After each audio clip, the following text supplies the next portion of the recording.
and Guthrie presents, in association with SpectreVision Radio, featuring original artwork by Rolf Donaldson, with original music composed by Harlan Guthrie, a new anthology horror series set in the world of Malevolent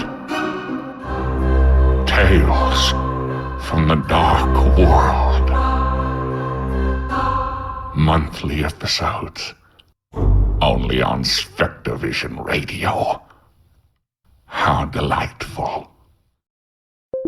When you need to build up your team to handle the growing chaos at work, use Indeed Sponsored Jobs. It gives your job post the boost it needs to be seen and helps reach people with the right skills, certifications, and more. Spend less time searching and more time actually interviewing candidates who check all your boxes. Listeners of this show will get a $75 sponsored job credit at Indeed.com/podcast. That's Indeed.com/podcast. Terms and conditions apply.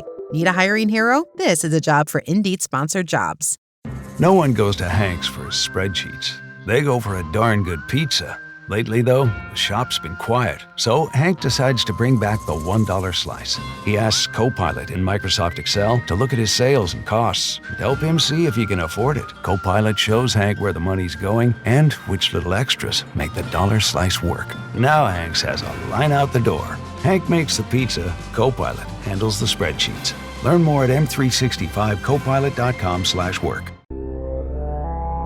SpectreVision Radio. Telemetry and launch condition. Well, some other observers. It's late night.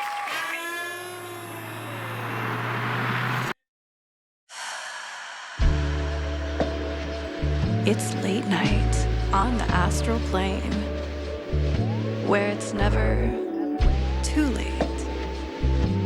With your host, Ryan Singer.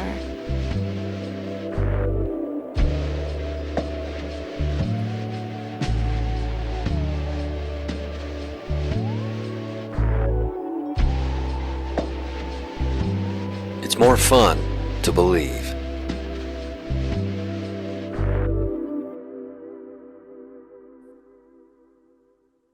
Hey everyone, thank you for listening and or watching another voyage on Late Night on the Astral Plane. This is your buddy Ryan Singer. Good morning, good evening, good afternoon. Time is not linear, supposedly. So wherever you find yourself right now, I'm excited today because I have the award-winning author, paranormal speaker, coast to coast AM veteran. New book just came out last year. The book that we're going to be focusing on a little bit today came out a handful of years ago, called Shapeshifters, A History. I've got John Kachuba here with me today. John, thank you for joining the show. My pleasure. Thank you. I'm super excited about this. And the book is phenomenal. I highly recommend it to everybody. You can use your Libby app if you want. Libraries have this book. You can get the Kindle digital form. There will be a reprint of Shapeshifters coming out later in 2026, I believe in October, if that's not, or if that's correct. That's right. And so I'll definitely be getting my hands on a physical copy. I still love physical books myself over here, maybe a little too much, but and you've got the new book that just came out in August of last year, The Bottle Conjurer, Book 2, Lucinda. It looks like you have written that with Jack Gagliardo, and obviously a series. I guess 2 makes a series, right? Well, it's a trilogy. So Okay. There's one more to come. There's one more to Then come. we're done. Jack's my cousin, and it's pronounced Gagliardo. Oh, Gallardo. Sorry about that. I should have asked you It's beforehand. okay. Jack would be more upset than me. But. Yeah, well, hey, my last name is Singer, and people have gotten that wrong. Singer.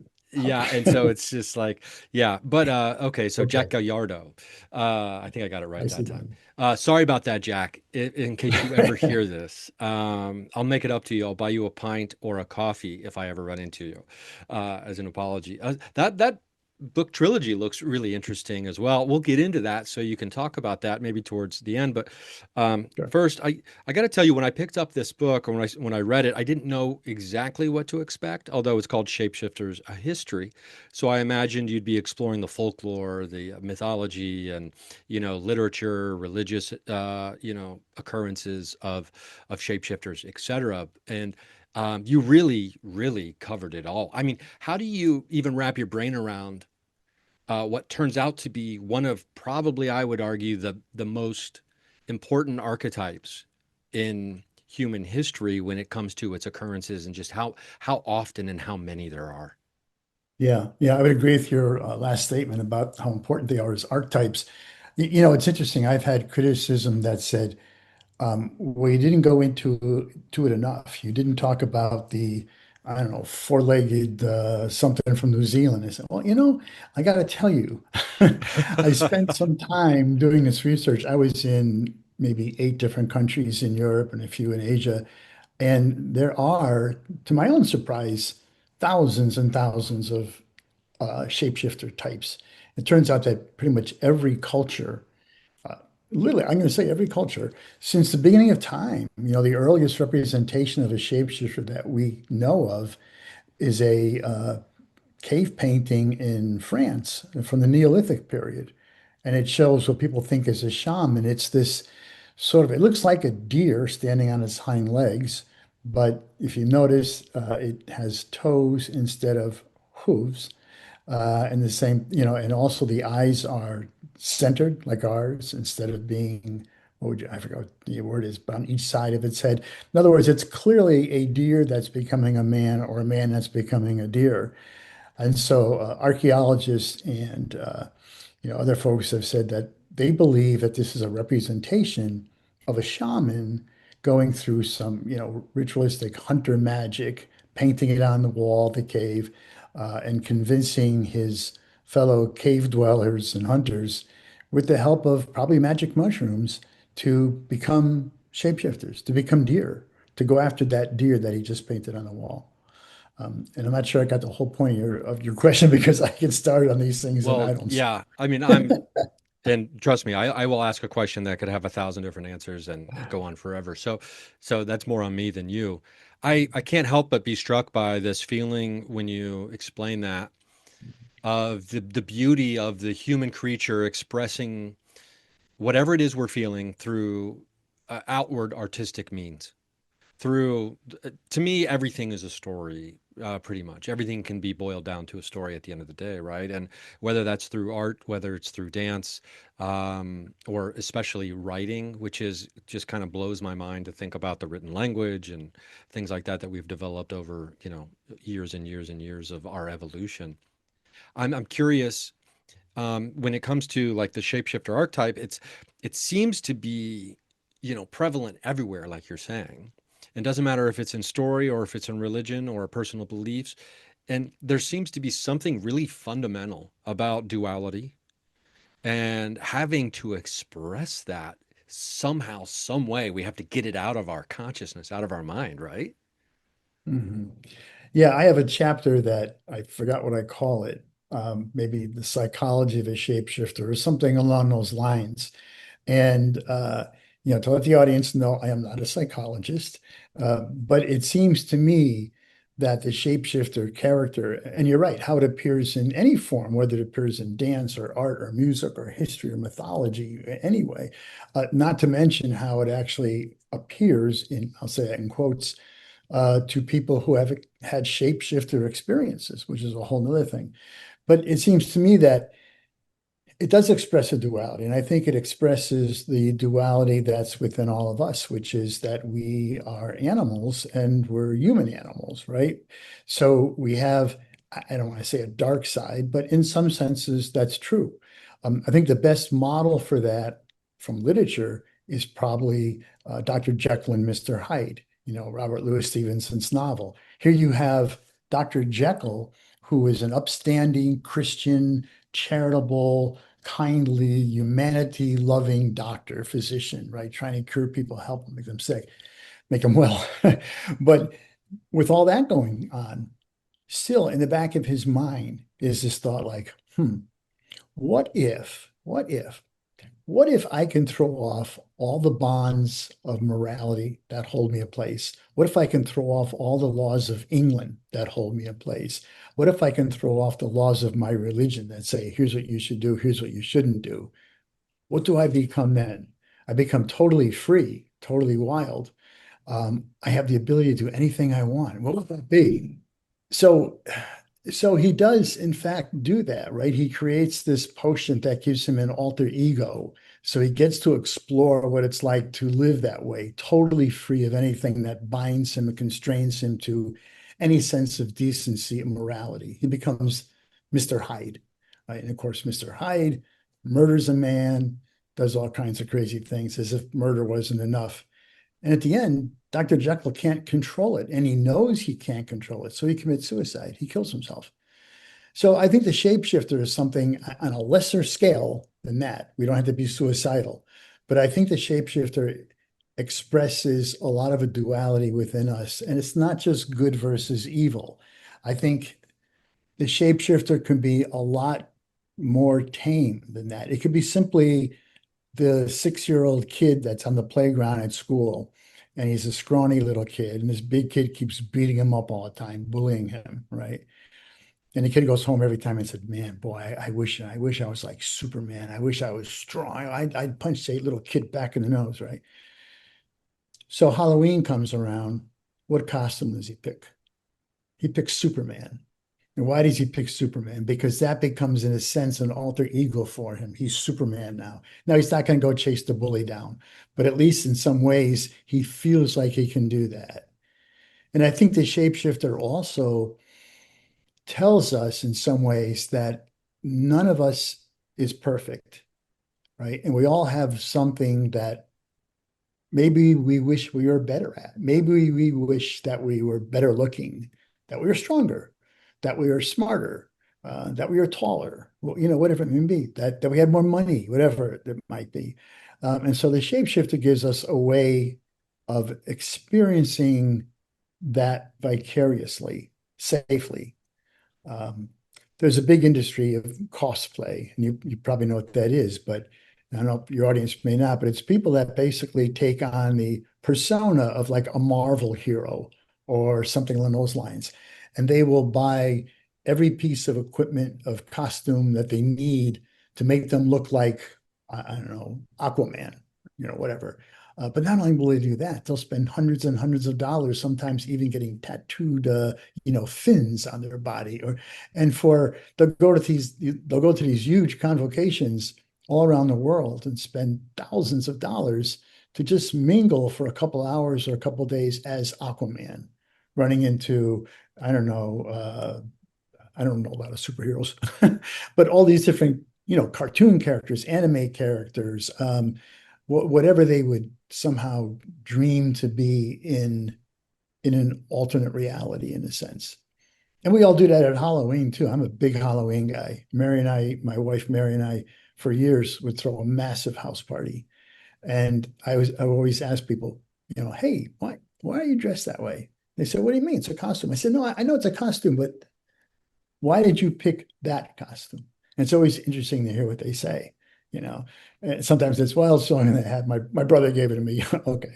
But a lot of times it's, well, I don't know. I always thought, no, I really like that person, that character. Why did you like that character? And you can kind of get into it. It really can get to be some interesting psychological studies. That's a long answer, short question. Well, no, I mean, that's perfect for a podcast, John. I think, even having parties, you're still doing your research. Oh, yeah, absolutely. Yeah, I love it. Absolutely. It's like, if I can get all these people together at once, I can really compile some interesting information and get some stories. Well, so here's an interesting little historical tidbit, because I'm also a bit of a historical nerd. I love history, and I've written history, straight history, historical fantasy. Masquerades, these masked balls, originated in Italy sometime around 18th century, something like that. And they found their way into England, straight-laced, puritanical England. And they were held small little masquerade balls here and there in secret. And the word soon got out. And next thing you know, people were coming to these things, and they would never take a mask off. They would come to them, they'd always be in costume and masquerade, right? And when the authorities in England found out about this, they said, "Oh my God, we know what's going on. There is all this lewd behavior. People are taking all kinds of uh, permissions with each other because they're masked. So they're having sex with each other. They're drinking. They're swapping wives. Whatever." And in fact, that was true. A lot of that was happening, and it was only because they put on a mask. Right. So the English authorities actually enacted laws against masquerade and masquerade balls, and basically, threw it out of the country. So if you were, even half Italian like me, you were in trouble. Yeah. Wow. I You mean, get deported that's, right away. I mean, that's Isn't that interesting. I had no something? idea there was such a, God, it reminds me, one of the first vinyl albums I ever bought as a kid was Peter Cetera. It was, and he had a song on the album called Masquerade Ball, Queen of the Masquerade Ball. Ah, okay. And so I just always loved like the idea of a masquerade ball as a kid, because for whatever reason I was drawn to Peter Cetera, I think from the Dirty Dancing movie and the soundtrack. And Sure. uh, but anyway, um, God, I can still remember that song. But I'm there's you cover a lot of different things, and I think the masks is a good way to kind of get into some of it. You have a chapter, fluid shapeshifters, sex, gender, and identity, and we've kind of Yeah. touched on a little bit of that already. And I'm curious what your ideas are about the the reason, like maybe that putting on a mask, protecting our own identity allows us to, I guess, truly be, whether it's like the Jekyll and Hyde thing, like, what if I'm freed from all of this? Right. And where is this coming from? Like, do you have any ideas about like this need for that to break free? Well, I think there's two things. I think there is the need to break free because I think most of us feel inadequate in some way. We just feel like we're not everything we could be. I mean, there are people, there are some politicians that, feel like they're pretty much perfect in every way. But the truth is, we're not, right? And those of us that are modest enough to recognize that, may sometimes look for different outlets, and it could be masquerading or not. But I have to say, the idea of putting on a mask, as I speak to you right now, I'm wearing a mask, and as I look at my face here, I'd rather have a better mask, but it's what I've got. But what I mean by that, and you hear people saying, "Oh, I put on another hat," right? Mm. Because I'm in a different mode. I'm in a different mix of people. I'm in a different situation. So I'm wearing a different hat. Well, I'll call that a hat, call it a mask. To me, it's the same thing. So right now I'm here as an authority on shapeshifters, right? As soon as we're done here, my wife's going to tell me to take the garbage out. So I mean, I'm not so much an authority on shapeshifters anymore. Or my dog, who is thinks she's a shapeshifter, is going to want to bite me or take me outside or something. Um, so I think there's that inadequacy. That's part of it. But I also think that sounds kind of depressing in a way, like, oh, that's sad. People feel that way. And yeah, you can look at it that way. But I also think that you can put a positive spin on it and say, look, if somebody is able to put on a mask, wear a different hat, whatever you want to call it, and step out of who they normally are to get something done, to make some kind of an appearance somewhere, to present themselves as something different for a legitimate reason, for a group or whatever, that's good because that's a positive. It basically tells that person that I actually can do this. So it's a positive affirmation of what you thought was inadequacy. Hmm. Maybe I Yeah. should have been a psychologist. I don't know. I mean, I don't know. I mean, I'm thinking about this and I'm thinking for the first time in my entire life of, almost 50 years now, author and authority. I mean, so authority has to come from the word author, or unless I'm crazy about that, right? That's it. You got it. So, um, I don't know. I mean, because part of me is like, yeah, people shouldn't feel inadequate. People should never have to feel that. Right, of course. Where does that whole thing come from? And then it's like, oh, okay, well, what does society tell us and that we're supposed to be, or what we're supposed to have, or what we're supposed to not need, and things like that. Mhm. But it is really cool to think about, being able to just shapeshift, use a different hat, wear a Right. different mask. And to the point too, where I think when you were talking about that, it made me also think about, like, if you show up somewhere and you've changed and you look different, like, let's say, when my family's not hasn't seen me in a while, because I don't live in Ohio anymore. I live in California. And so maybe they haven't seen me in a few years, and then they see me and I have earrings. And they're like, oh my God, you're different. Like, what is this? Who are Right. you now? Right. Yeah. So it's even these subtle changes that Right. are sometimes jarring, I guess, to us when we have certain Right. expectations about what a thing or a person should be, right? Yeah, for sure. And you mentioned earlier in my book about, some of the gender orientation that I talk about. And again, I'm not a psychologist, I'm an expert on this, but I think it's the same thing when we see a person that we cannot readily identify as, a male or female. Some people just fall apart and don't know what to do, instead of just thinking like, okay, so why is that upset me? Why am I bothered by that? This is a person who is living who they are, you know. Um, and I don't want to get deep into that, because like I say, I'm not an authority, and I don't want to be offending anybody. I have a lot of friends that are trans, that are gay, that are, questioning, as they say, and I love them all, like all my, you know, cis friends or whatever. So I'm careful to not to step on that, but in a way, to me, I think that sometimes they feel like they have to shapeshift to fit into a society that doesn't know where to put them, where to place them. And of course, the question is, why do we have to put or place anybody anywhere? Yeah, Why do we have to make the pigeonholes? exactly. And you talk about that, very eloquently in the book, and and also detailing, the stress and the anxiety that comes with that when a person is kind of, a lot of us in the paranormal world, as you know, love the word liminal space, and Right. where it's neither here nor there at all times. And I think, to me, that's one of the really fascinating aspects of parapsychologists, who, a lot of psychologists won't touch parapsychology because they need to know something, and they I need to be know. able to study it, and they need to be able to measure it. And parapsychologists, I think, they're more comfortable in the unknown and the unanswerable and the liminal space in between. Um, which, a lot of these people you're talking about, they've had to live their lives in that place, in a Mhm. society, at least in the Western world. I can talk about the United States. That's where I've grown up. Where it's not set up, you're not set up for success in this society, to say the least, Right. if you're That's not right. one or the other necessarily. It's Yeah, a hard way yeah, to go. And it's not true necessarily in every other country. I've traveled a lot through Asia, and like Thailand especially. There's a whole class. There's guys that are called, I don't know if I should them guys or not, but they're called ladyboys. And they're they're males that, how would I say, live their lives as females in a way. It's confusing. And again, I shouldn't speak without being too much of an authority here, because I'm not. But the point is that in Thailand, totally, totally, yeah, yeah, fine.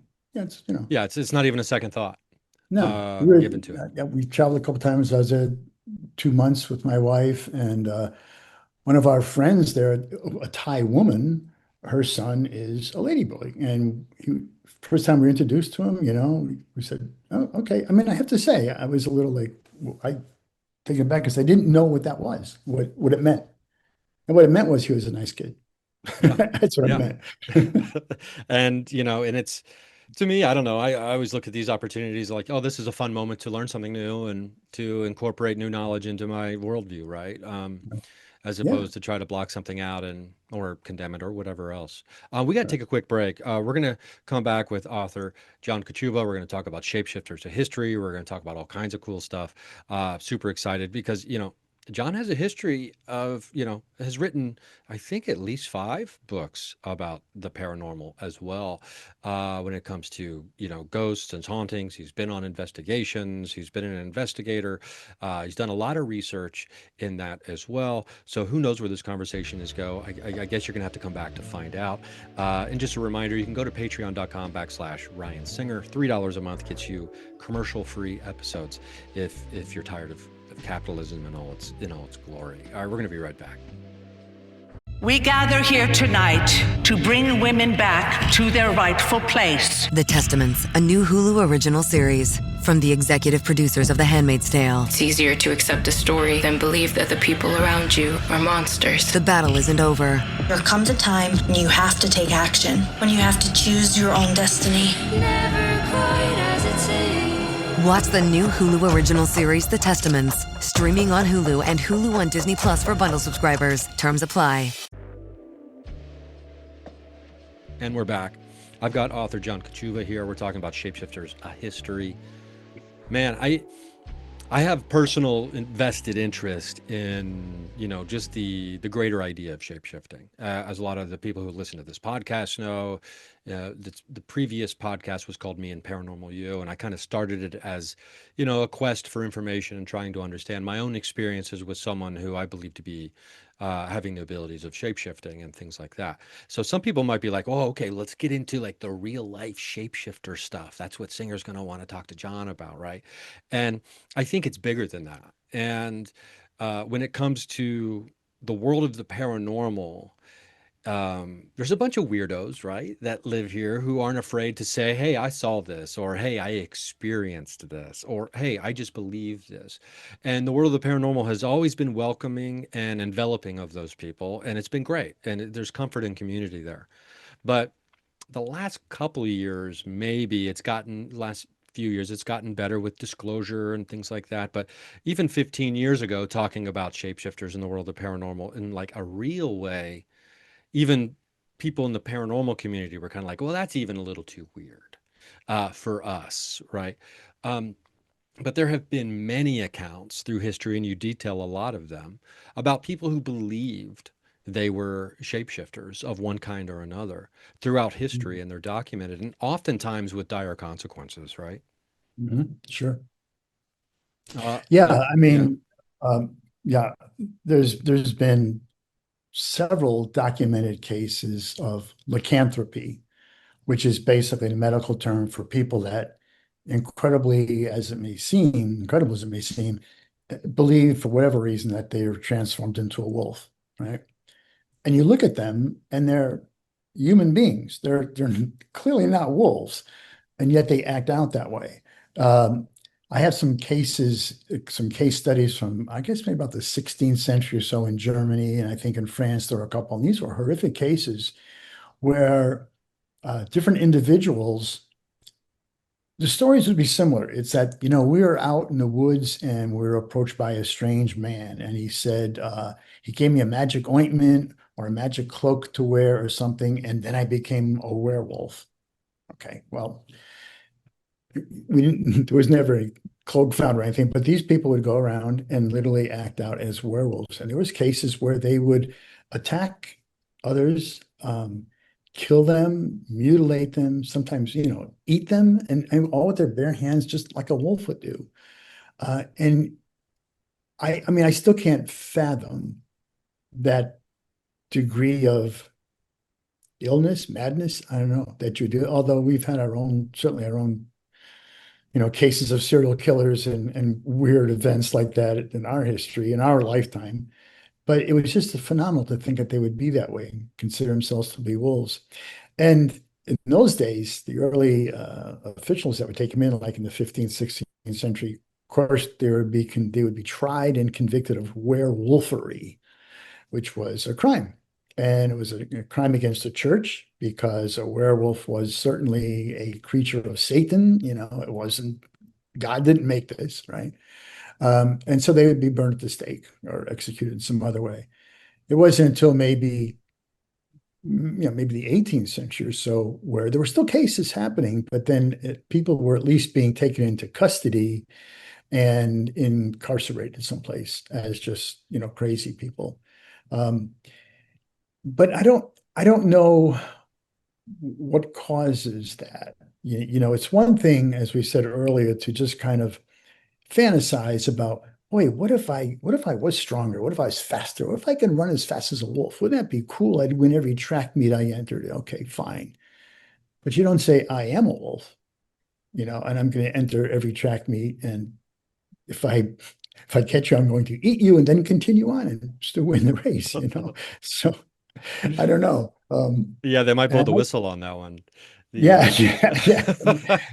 It could be considered a bit of a foul, But and I'm not sure if that's a direct answer to your question or not, but there's been cases throughout history of people acting, and the whole idea, the whole name lycanthropy comes from the ancient Greek myth of a king named Lycanthus, who this is an ancient Greek myth, and he was a Greek king. And he said, I don't think Zeus is all that clever. Yeah, he's the number one god and everything, but I'm gonna pull one over on him, right? So he'd say, like, he had this big dinner laid out, big banquet for Zeus to come to have dinner at his house. And when Zeus came to sit down at the meal, he became enraged, absolutely enraged. The reason why, what he was looking at was a plate of the king Lycanthus, his children, his sons, cut up, boiled, skewered, filleted, which isn't too bad. So all that, right? And so what Zeus did was burn down Lycanthus's entire empire and turned him into a wolf, turned him into a being. And so that's where the name lycanthropy comes from him, as being like one of the earliest recorded werewolves. Although there's even one in the Bible, in the book of Daniel, where King Nebuchadnezzar does something to affront God. I forgot what it was. This sounds very much like the Greek affront, Zeus, right? Religions have a tendency to tell the same stories with different names a lot of times. But so he affronts God, and so God punishes him, and by turning him into, it says, a creature that would condemn him to, he'll eat the dew of the grass and have claws and hair. And people kind of think, oh, it sounds like God turned him into a wolf. So Yeah. I mean, it is funny that, religions do tell the same stories with different names, or, very similar stories. You can look at the flood mythology that, pretty much crisscrosses into every major religion that we have. And I think it's the Epic of Gilgamesh, which is, I could be wrong, but it's the oldest, it's what we believe to be the oldest, what we've found anyway, the oldest story written. Yeah, Gilgamesh, yeah. And there's a shapeshifter in that story as well. And I don't know, it's pretty profound, and it's pretty interesting, the universal appeal, and that it's held this appeal for a really long time. And you talk about this in the book about the shifting perceptions about, werewolves and vampires. Right. And so in shapeshifters in general. And where do you think we are headed when it comes to that? And do you think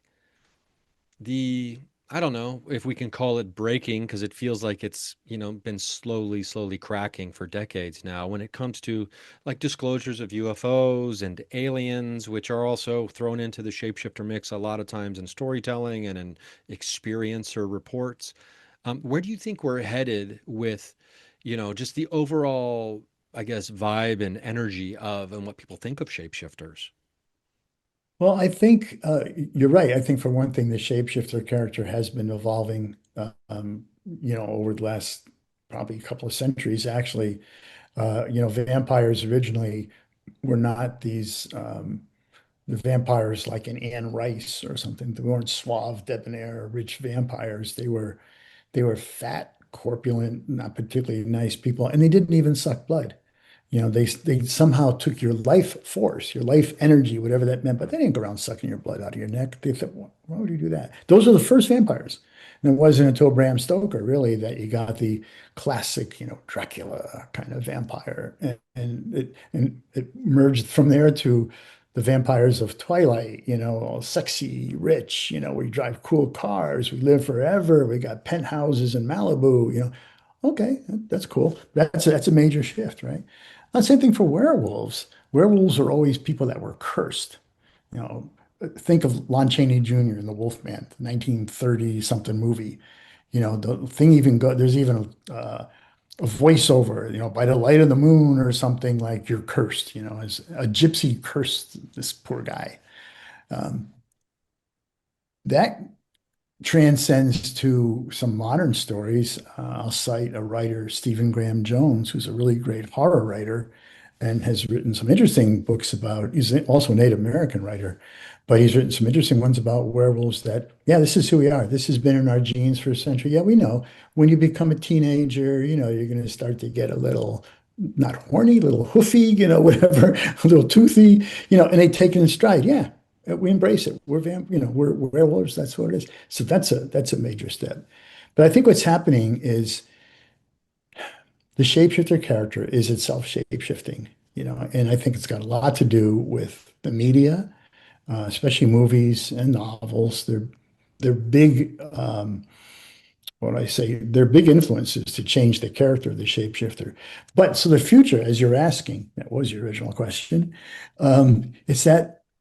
I'm thinking a lot about AI these days. And what does that say when you can go on TikTok or Instagram or any number of places and you can see somebody who you think is, I don't know, a famous figure. You go, that's absolutely him. Positively, that's him. It's a film. Look, it's a video. And, he turns around and, or his head spins around all of a sudden. You go, oh. How did that happen? And next thing you know, people are saying this, I don't know, give me an athlete or a celebrity or whatever, that's something. Did you see that? He's got to be, something's wrong with that guy. He's got to be a shapeshifter. That can't be. He's got to be an alien or whatever. And that's all AI. And AI is blurring reality to a sense that I think is very frightening. I don't use AI other than as a research tool to ask questions, like especially for historical fiction. And I might fool around, make a funny cartoon for somebody. But there are things that we know this, are being passed off as not being, let's put it this way, not being identified as AI.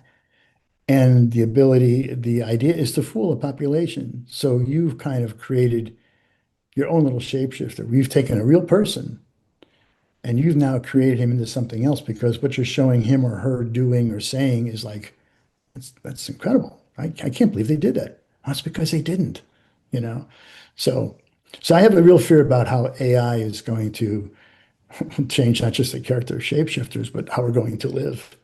Yeah, I'm 100% with you on that. And it's, it can be frightening at times to think about it. And then I think about, some of the things you're writing about in the book and the themes that have, frightened us because we didn't understand them. And, right. And I couldn't help but wonder, are we, like with most things, introduced to something new, we overreact and then have to kind of peel it back a little bit, right? But I also think about, narratives that have been told through stories, through movies, presented through, radio over the years or written in books. And, I can't help but wonder if, like, let's say there's a big disclosure moment. And Disclosure Day just came out. The Spielberg movie comes out this past week, probably. It's already out by the time this airs. And it is, probably representative of disclosure that's been unfolding since 2017 when the New York Times had some leaked videos of alleged UFOs and UAPs. Then you start hearing about all these people, whistleblowers coming forward and talking about ETs, non-human intelligence, who they've encountered and they've seen. And then you have people online talking about shape-shifting reptilians. And this goes back, and you even reference David Icke in the book. And this is a guy who came out multiple different times, I think, and gave a specific date for a thing to happen and never happened. Right. You know, he really kind of took some, I think, in my opinion, took some work from Robert Monroe, who started the Monroe Institute, and kind of weaponized it as almost a fictional kind of thing about the reptilians taking people's energy. And but it's that vampire thing, right? Taking energy, right? These themes, they change their mask, they change the hat they're wearing, and yet the story stays the same, seemingly.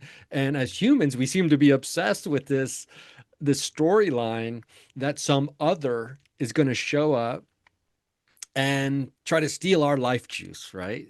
That's interesting to me. That foundationally, we seem to think that we have something inherently special that some other thing wants, right? Right. Well, and I don't want to get, political or anything, but the idea of the other is coming for your stuff or your house or your property, and you have to beware of the other. And the other doesn't look like you, but maybe the other could look like you and be something underneath too. So, but this whole idea, I mean, that whole idea of the other, I like the word you use, it's being used a lot today, but it's true, is being weaponized politically. And it's not necessarily shape-shifting, but, it's that whole idea of I know who I am and I know who my tribe is, and anything else like that, I'm not sure they're with us. I'm not sure they are us. Yeah.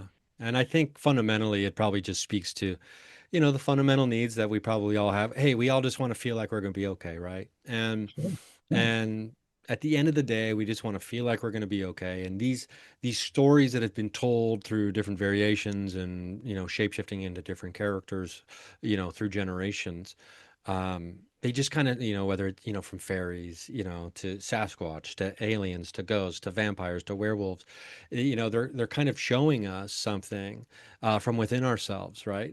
They're telling our own stories to us. And, and I think that's like the beauty of literature and the beauty of storytelling and the beauty specifically of historical research. Because when you can compile the history of something as specific yet general as shapeshifters, like I believe you've done in this book, no small task. I'm curious how many years went into this? Well, probably not as many as you think, but I would say maybe about 3 years of actual research, which included, some travel and everything too, as I mentioned, But for me, as a writer, I mean, I love the research aspect. I certainly write straight fiction, short stories and novels and everything. But even then, there's some research. But when I do something like nonfiction like this, I really can dig into that, and I really like doing all that research.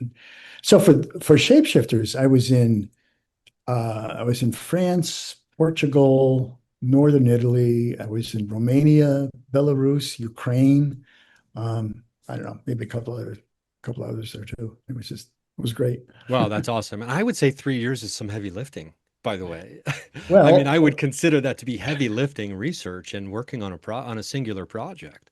Well, I've just I'm doing the very last revision is pass through of a historical novel that I just finished that took about 10 years of research. So there you go.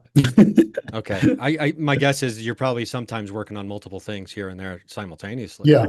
Oh, yeah. And that's sometimes what, I mean, I could be working on something, and then a publisher might say, hey, you know that other thing that you were talking about? Yeah, I like that. Can you develop that? Okay, well, if I have a contract, then everything else gets put aside for a while until that's done, but yeah. Yeah. I mean, I don't know. It's all really fascinating to me, and it's all really interesting to see, potentially, where this might go with like the future of shapeshifters. And I think let's do our last break, and then we can kind of, because maybe it's a little more complicated of a question to do right before we do another short break. So we're going to take our last break. And just as a reminder, you can go to patreon.com/Ryan Singer.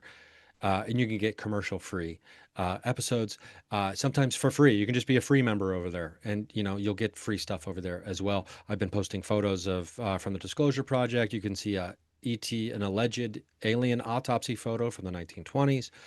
Don't forget to check out, the government's, searchable database of UFO videos and things like that. If you're still interested and you have your interest peaked from Disclosure Week last week and things like that. So we're going to be right back. This summer, soccer is here, and so are the watch parties. And Uber Eats has your game day essentials covered with 30% off orders from Aldi, Kroger, and Dollar General. Everything you need to keep your crowd happy, delivered straight to your door. Chips, dips, fresh ingredients, and more. Order in so you can lock in for the games. 30% off your grocery order, only on Uber Eats for a limited time. Tomorrow morning is knocking. Stock your fridge now. How about a creamy mocha frappuccino drink? Or a sweet vanilla? Smooth caramel maybe? Or a white chocolate mocha? Whichever you choose, delicious coffee awaits. Find Starbucks Frappuccino drinks wherever you buy your groceries. Okay, so we're back. I'm curious. Now, you probably get asked this question every single time you've ever done an interview for this book. And I already know your answer because I've been listening to some of your interviews to try not to be too redundant for you. But I'm going to let you answer it for the people listening. When it comes to real life shapeshifters, as opposed to, let's just say, fictional characters, or I do think there's an interesting distinction in the book made between physical and psychological, though, when it comes to shapeshifting. Sure. And we haven't really talked about that, but we've kind of touched on a little bit of it. But I'm talking about people who would perceive to be changing their shape in one way or the other, as being real, as being nonfiction, and not just the psychological, not just the people who believe that they are, that actually can be witnessed by other people. Tell the people listening what your thoughts about the viability of such a shapeshifter in the modern world right now. So you're talking about somebody like me right now, sitting in this chair, shifting before your very eyes into probably not a wolf, maybe a weasel, and then back, right? Well, real quick, let me add a caveat, and it's detailed, and it's greatly detailed in the book. There is a wide array of qualifications for shapeshifting. Yes. And so it doesn't even have to just be like, what's the chances that there's a werewolf, right? Or a vampire. And you talk about the modern day vampires, people who believe they are vampires. There's even some, there's a section on that as well. But let's say you don't have to be restricted. Shapeshifting into anything, or anyone, I suppose. We could also throw that caveat on there. Okay. Well, I mean, I'm still assuming that we're talking about like you said, an actual physical transformation. Yeah. You can see. And I hate to break all my readers' hearts, but I don't believe that's possible.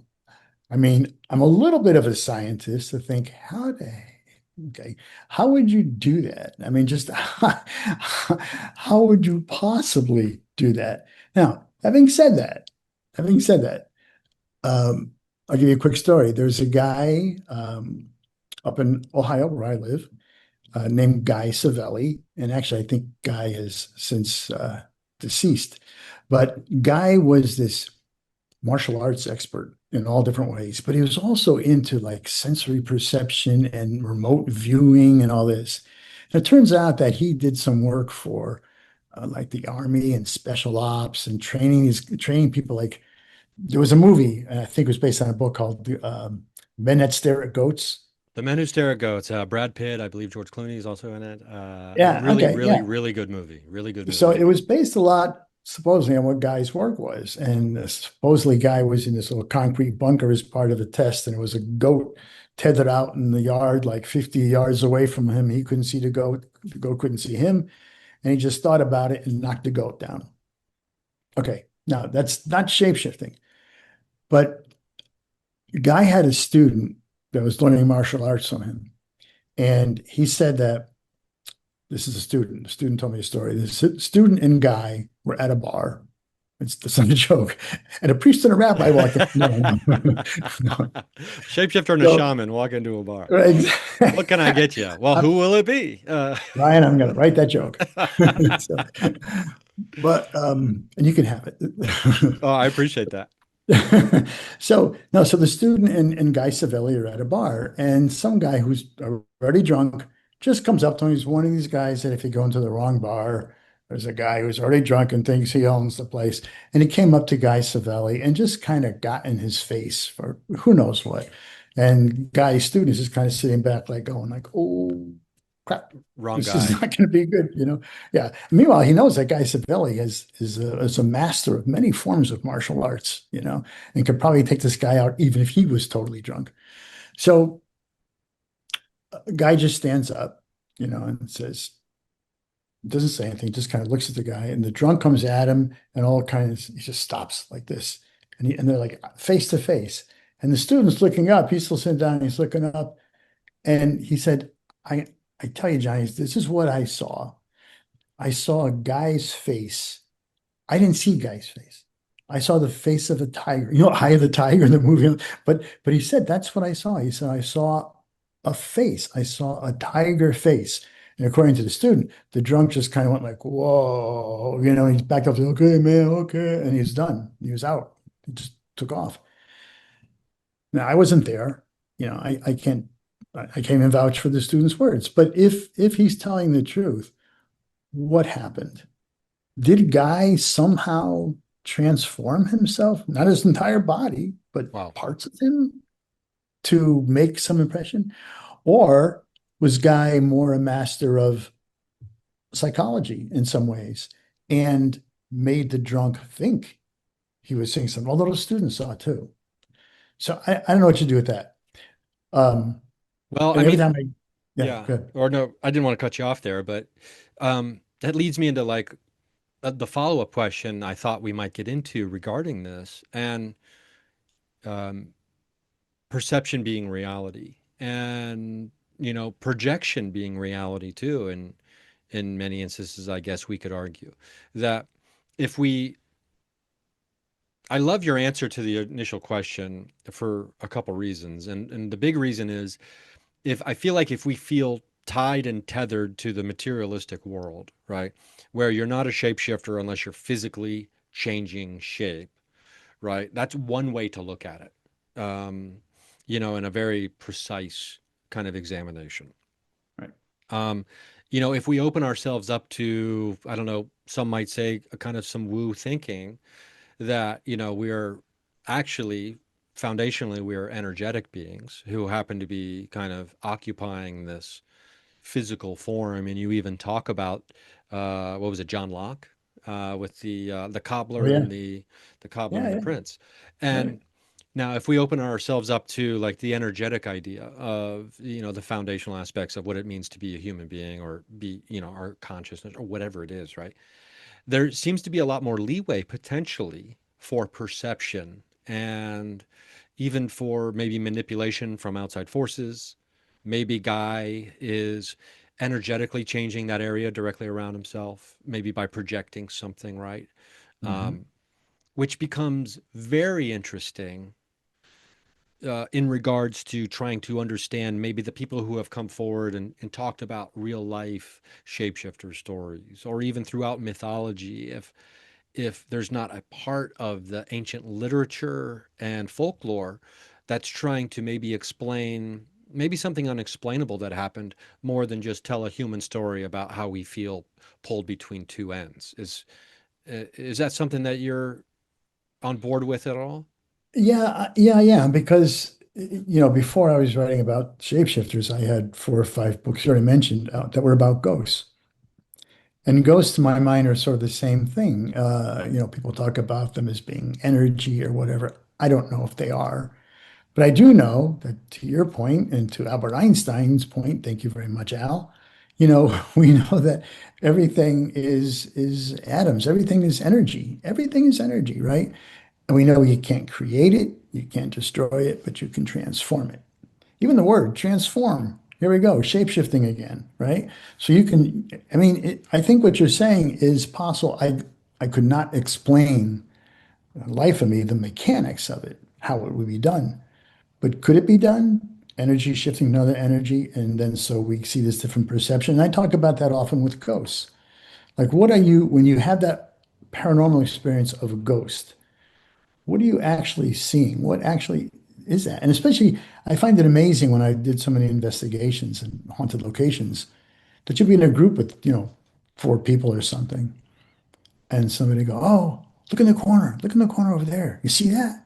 And the person go, "Yeah, look, look, look." And everybody else is going,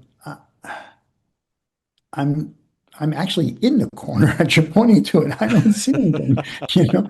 So how is it that one person sees that? Have they shifted their perception and maybe even set them up in some ways to maybe actually be able to perceive something that was there, or to convince themselves that they've perceived something that was there? So I think all that kind of discussion is fascinating, and I think the possibilities are incredible. A lot of neurologists today and neuroscientists are thinking and talking about the mind, what we call the mind, not even being in here, but being somewhere out here. That we somehow tap into it, like the cloud. We're sending up all this stuff to the cloud. And there's this big cloud up there with all this information, and we can tap into it and draw from it, right? The Buddhists talk about a cosmic mind, kind of the same idea. And so if that's even partly true, how does that change our perception? If you, Ryan, could draw that into that, you know, cosmic cloud of whatever we're talking about, and you can bring down something and you say, "Hey, look, there's a lion in the front yard." So you got a lion in the front yard, because I didn't do it. I don't see it. By the way, Yeah. do you have a lion in the front yard? No, not that I'm aware of. I'd Okay, have to get good. a front yard first. Okay. I do have a side yard actually. There you go. I'm And not you're seeing a lion checking. out there And right you're this checking, second. see? But if a lion shows up today, I mean, it Let could me just be know. some kind of memorabilia coin with a lion's face on it. I would count that as a victory. I would count that as a manifestation, Absolutely. as it Absolutely. happening. It's it is interesting to think about the cosmic mind and global consciousness, as Dr. Yeah. Roger Nelson will talk about. As someone who leans towards idealism as far as consciousness being foundational in the universe, I think what's interesting is, those lizards that they're born from an egg or underneath the sand.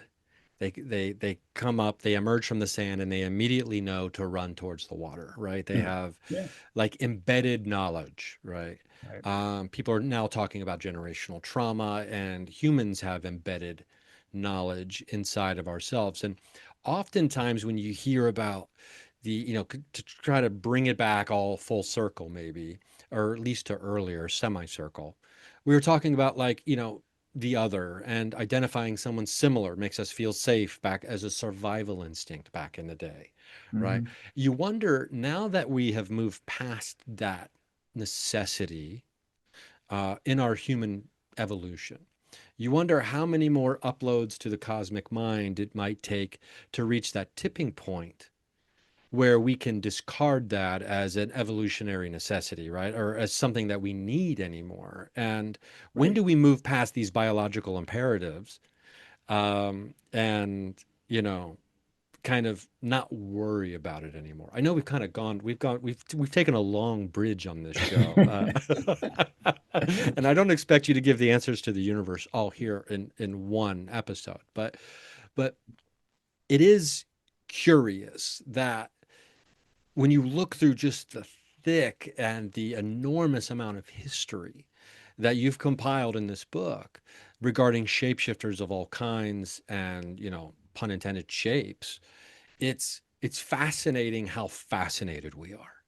And to me, that tells us something important, that there's something very human about it. And you touch on that as well. And I'm curious, kind of like in a closure kind of thought way.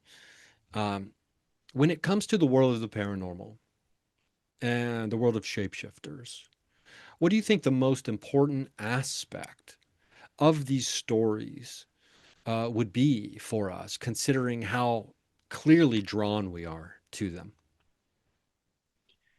Well, I think what that tells me is that no matter where we are in time or space, like 100 years ago, whether we're in Africa or here, whatever, that because again, these stories are universal and we've been telling them for thousands, millions of years, maybe, right?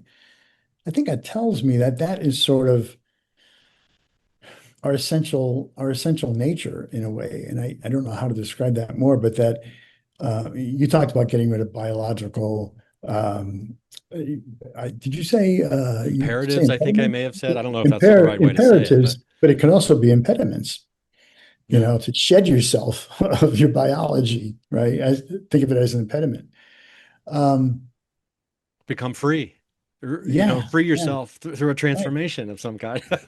Well, I mean, so, when you think of it, I'm not going on a religious bent here at all, but the very first line in the Bible is, what was the first thing? There was the Word. The Word. There wasn't earth. There wasn't a person. There was the Word. And I think of Word, I mean, there's a lot of interpretations of that, but for me, that's that sort of psychic, I don't know, psychic underpinning maybe that all humanity has, just by our nature of being human. This comes with our humanity degree, is this underpinning of this psychology or this psychic nature, if you will. Most of us probably lose sight of it as we get older, if we're even aware of it in the first place. If we're not too busy, running around, getting jobs, having families, having kids, making money, all things that I understand. I did it all. But we lose sight a lot, I think, of what the underlying thing is that really binds and connects all of humanity. And I think the shapeshifter whole idea we're talking about here is maybe just one story that does that. There's probably others. I don't think that's the end all be all, but I think that's what it does serve to do. At least in my mind, that's how I look at it. Yeah, I think that's beautifully said, I think.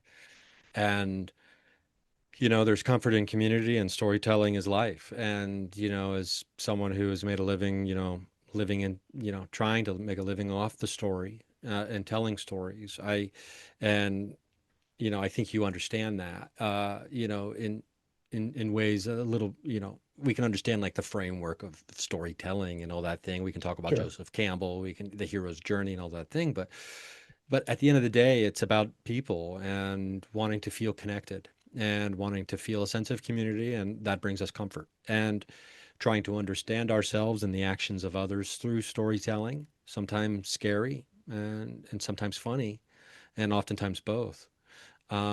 Is probably, to me, the most beautiful way to do it. And John, you've done a great job of doing that here for us today. And I really appreciate you being on the show.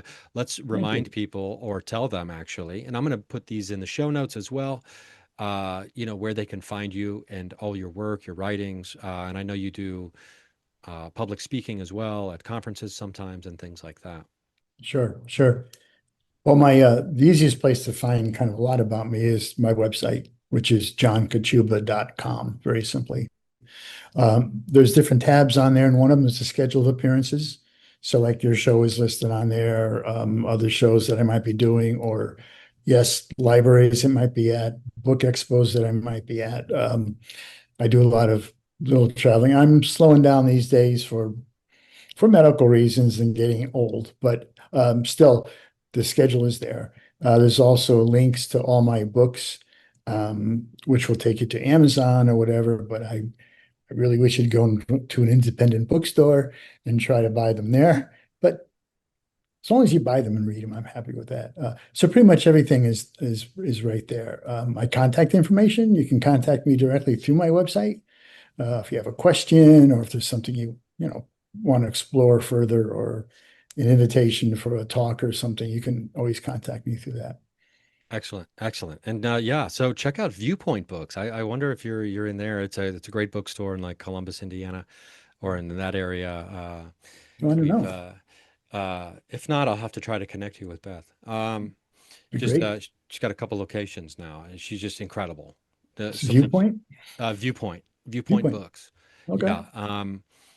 Yeah. If you contact her, tell her I said hello. And I actually did a stand-up show in her basement. They have a basement radio room kind of there. So we did a comedy show in there. It was just awesome. Fun. But anyway, John, this has been amazing. I'm going to link all this stuff for people in the show notes so they can check it out. We didn't even get into the Bottle Conjurer series. My apologies about that. Maybe we'll have to do another episode in the future where we can do that. When's book 3 when's the trilogy going to be finished? Well, so my cousin Jack and I are working on book 3 now. We're writing it now. But for various reasons, we've had some setbacks, mostly personal stuff. That's the way it goes. So I'm not sure. We were hoping to get it out actually in time for the 250th anniversary, because book 1 and 2 take place in England. And in book 3, our main characters moved to America during the time of the Revolution. So we thought, it'd be cool, but I don't think it's going to happen this year. I don't know. Well, hey, stranger things have happened, and if not, I'm sure it's still going to be great. And it comes out when it's supposed to come out, I guess, right? That's it. Yeah. And well, this has been rad. Thanks for doing it. Thanks for having me on, Ryan. It's been a lot of fun. Yeah, it's been a lot of fun. And maybe in the future, I mean, there's a lot of other things I'd love to pick your brain about. But I'll reach out to you about that in the future as well. And I'm from Ohio. I grew up in Dayton. Wow. Close. Yeah. And so I'll actually be there for pretty much the month of, in June and into July, through July, like doing some travelings and doing some shows and stuff like that. I'm doing a live version of this show that I might try to really bribe you into doing potentially. But we'll talk about all that later. I'll email you about that stuff. But thanks again, John. This has been wonderful. And to everybody listening, make sure you check out the books. Go to the independent bookstores. Support the arts and support, literature and creativity and all that good stuff. And there's nothing more magical than being in an independent bookstore. It just feels so good physically to be in there. It's really, really incredible. And and just remember, if I don't see you at a show somewhere on the road, I'll see you at the watering hole on the astral plane.